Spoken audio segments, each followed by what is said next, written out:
The aim is to present new ideas. The aim is to present new ideas. The aim is to present new ideas to you all by providing contact with the people who are closest to the source of the advances and shifts in thoughts that reshape our notion of the way in which the universe works.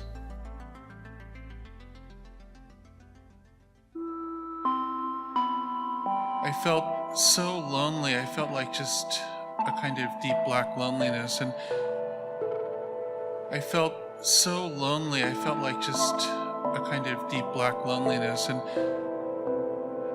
I felt so lonely. I felt like just a kind of deep black loneliness, and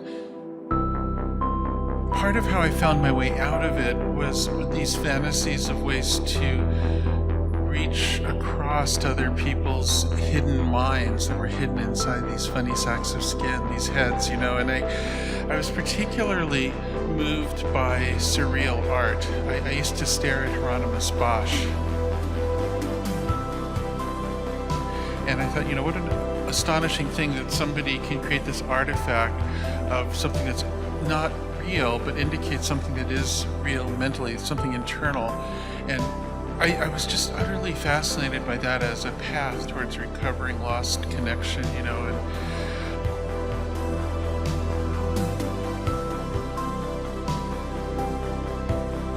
what happened was when I was in college early. I was kind of a precocious kid, and when I was, a young teenager, I ran across some of the reports of a researcher named Ivan Sutherland. And has anybody heard of Ivan Sutherland here?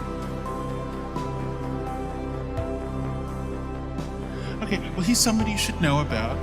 He invented computer graphics. He invented interactivity on a screen, so that little thing in your pocket is essentially a descendant of his PhD thesis, which was in 1962.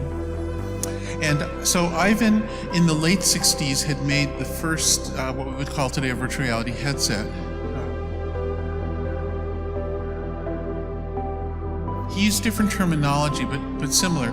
He said that he was building a bridge to a virtual world, which is a term that actually came from art criticism, believe it or not, from Suzanne Langer, an art theorist from earlier in the 20th century.